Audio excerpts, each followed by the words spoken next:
እሺ የተከበራችሁ ተከታታዮች እንዴት ዋላችሁ? የዛሬው ፕሮግራማችን ከተለያዩ አቅጣጫዎች የመጡ ዜናዎች ናቸው። እነዚህ ዜናዎች ወደ እናንተ እናደርሳለን።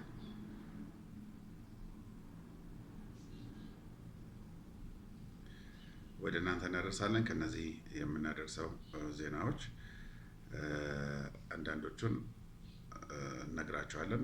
እነዚህም አንደኛ ሩሲያ ማስጠንቀቂያ ሰጥታለች። ሩሲያ የሰጠችው ማስጠንቀቂያ ቸልተኛ ሆነው አልፈዋል። ስለዚህ በቀጣይ ሩሲያ ምን እንደምታደርግ በአንድ ላይ የምናየው ይሆናል ማለት ነው። በመቀጠል ደግሞ ጠቅላይ ሚኒስትር ቤንያሚን ኔታንያሁን የአሜሪካው ፕሬዝዳንት ኃይለኛ አታካራ ውስጥ ገብተዋል። ይህንን አታካራም ወደ እናንተ እናደርሳለን።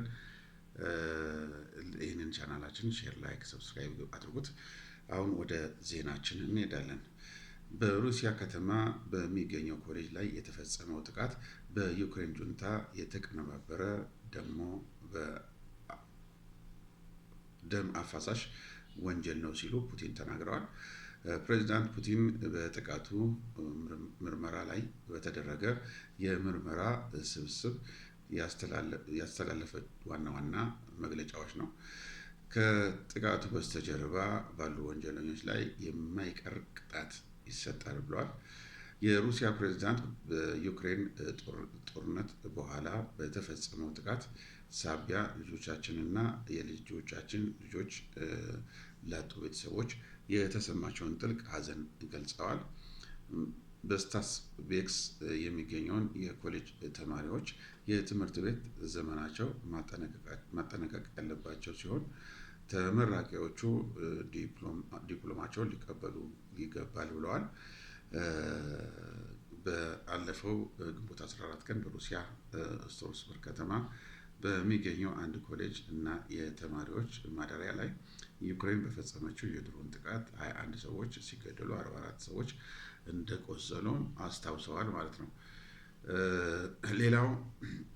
ሌላው ደግሞ በዩክሬን የድሮን ጥቃት ሳቢያ የ21 ተማሪዎች ሕይወት ማለፉንም ተከትለው የሩሲያ ፕሬዝዳንት ዘግበዋል ማለት ነው።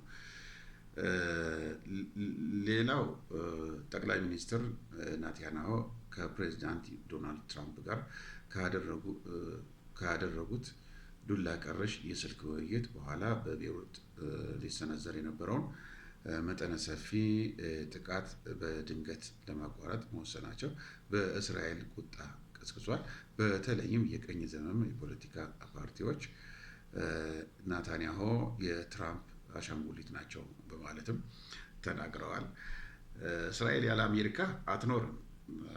ግን እነዚህ ቀኝ ዘመሞች ምን ይዘው እንደዚህ እንደሚፎክሩ አናውቅም። በነገራችን ላይ በትራምፕ እና በኔታንያሁ መካከል የነበረው ቀውስ አሁን በጣም እንትን ብሏል። ትራምፕ በቁጣ ነው የተናገሯቸው።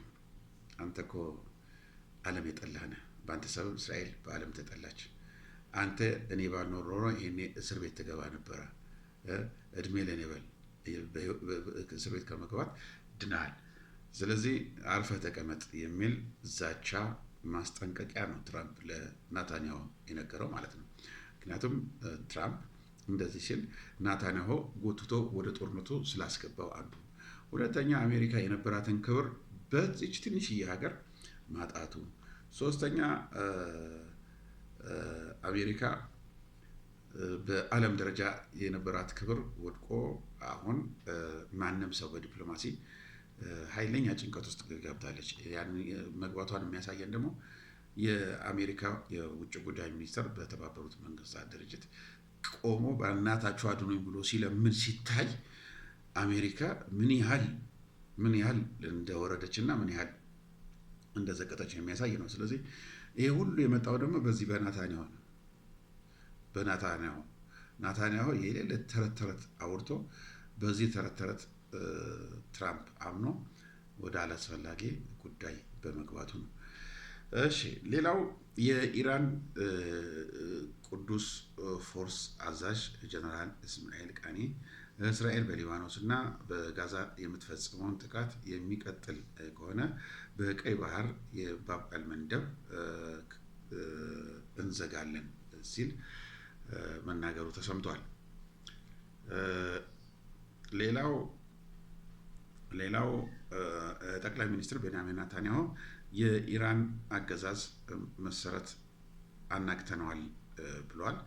ጠቅላይ ሚኒስትር ሲቀጥልም የኢራን አምባገነን አገዛዝ መቼም ቢሆን እንደ በፊቱ ጠንካራ ሊሆን አይችልም ሲል ተናግሯል። ጠንካራ ያልሆነችው እስራኤል ነች። እነሱማ ጠንክረውማ መንግስትን እንገለብጣለን ብለው ስንት ፎክረው ነው። እስራኤል አሁን ቆማ ኢራን አሁን ቆማ ድርድር አልፈልግም ይሄን አስቆሙ እያለ እያስፈራራ ነው ያለው። ስለዚህ ለምን ዝም ብሎ የደከሙ ሀገሮችን እየፈለገ ከሚመታ ኢራንን ለምን አይመታም ኔታንያሁ? ግን የለም። አሁን ምንድነው ኔታንያሁ አሁንም አሜሪካንን ጎትቶ ወደ ጦርነት ለማስገባት ነው የሚጠራው። አሜሪካኖች ደግሞ ከዚህ ጉዳይ እንውጣ፣ እስራኤልን ተዋት፣ እስራኤል ለእኛ ምንም አይነት ጥቅም የላትም፣ እኛ ለእስራኤል ብዙ ነገር ነው የምናደርግላት፣ ስለዚህ እስራኤል ኪሳራ እንጂ ትርፍ የላትም እያሉ ነው። በትክክልም ለአሜሪካ እስራኤል ኪሳራ እንጂ ትርፍ የላትም።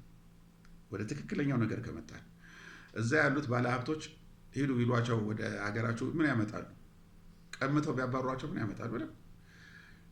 ስለዚህ አሁን በአሜሪካና በእስራኤል መሀል ያለው ግንኙነት እጅግ በጣም እየሻከረ እጅግ በጣም እየቆሸሸ እየመጣ ነው። ስለዚህ ኔታንያሁ እነዚህም ቀኝ ዘመም የሚባሉ እስራኤሎች እንደፈለጉት አልሆነላቸውም፣ የፈለጉትን አላሳኩም። ግን የአካባቢ በጦርነት እንዲታመስ በጣም ከፍተኛ ፍላጎት አላቸው። ያ ፍላጎታቸው ደግሞ ሊሆን አይችልም። ምክንያቱም ዓለም ነቅቷል። አሁን በቃ ዓለም ሄዷል። እነሱን ጥሎ 100 ዓመት ምናምን ሄዷል። እነሱ እዛ ላይ ነው ስታክ ያደረጉት፣ እዛ ድሮ ሲስተማቸው ላይ። ስለዚህ ውጤታማ ይሆናሉ አይሆንም፣ በእርግጠኝነት መናገር የምችለው ውጤታማ እንደማይሆኑ መናገር እችላለሁ። ውጤታማ ሊሆኑ እንደማይችሉ መናገር እችላለሁ። እሺ ወደ ቀጣይ ዜናችን እንሂድ። ቀጣይ ዜናችን ደግሞ ፕሬዚዳንት ዶናልድ ትራምፕ በፕሬዚዳንት ዶናልድ ትራምፕ ግፊት እስራኤል እና ሊባኖስ አራተኛ ዙር ንግግር ለማድረግ በዋሽንግተን በሚገኘው የአሜሪካ ውጭ ጉዳይ ሚኒስቴር ዋና መስሪያ ቤት ጀምረዋል። ስለዚህ አሜሪካ ኢራን የሰጣቻትን የቤት ስራ በአግባቡ እየተወጣች ሊባል ይችላል። ኢራን ለአሜሪካ የቤት ስራ ሰጥታታለች። ያንን የቤት ስራ አሜሪካ በአግባቡ እየተወጣች ነው። ግን አሁን እስራኤል ሊባኖስን እየደበደበች ነው። ኢራን ከተቆጣች በጣም ችግር ነው። ለአሜሪካ ኢራን ከተቆጣች በጣም ችግር ነው። ኢራን እስራኤል ላይ ልታዘንብ ትችላለች። እስራኤል የዛን ጊዜ በእናታችሁ ትላለች። ይሄ የታወቀ ነው። በቃ ጦርነቱን እናቆም፣ እኔ ተሳስቻለሁ አይቀርም። ትልቋ ፈርታ የቤት ስራ እየሰራች ሚጢጥየዋ ያንን ለማድረግ በጣም ነው የሚቀላት። ምክንያቱም አቅሟ ከአሜሪካ ከሌለች የለችም እሷ። አሜሪካ ዞር ቤት ካለቻት በቃ የእስራኤል ነገር ዜሮ ነው። ስለዚህ ይሄ የጭቁኖች ትግል በፍጹም አሸናፊ ሆኖ እንደሚወጣ አልጠራጠርም። ምክንያቱም በቃ በዛ ግፍ ጦርነት እዚህ የሚከፍቱት እነዚህ ሀገሮች ናቸው እንዲከፈት የሚያደርጉት። እነዚህ ሀገሮች ከኋላ ሆነው በለው ረደው እያሉ ብቻ ጦር መሳሪያ እየሸጡ እያቀበሉ ዓለምን የበጠበጡ ናቸው። አሁን እነሱ ላይ ጦርነት ሲመጣ ዓለም ላይ ጦርነቱ በጣም ቀንሷል። እዚህ አሁንም በተለይ ለአፍሪካኖች ሰላም የሚያስፈልገን፣ ሰላም ከነዚህ ርቀን ሰላም የሚፈልጉ አገሮች ጋር ስምምነት አድርገን መነሳት ነው የምንፈልገው። መስራት። ይሄም እድል አሁን ወደ አፍሪካ እየመጣ ነው። አፍሪካኖች አሁን በጣም ታይቶ በማይታወቅ ደረጃ እድገት አለ። የዛሬው ፕሮግራማችን ይህን ይመስላል። ስለተከታተላችሁ እጅግ በጣም አድርጌ አመሰግናለሁ። ሰላም ዋሉ። ቻው ቻው።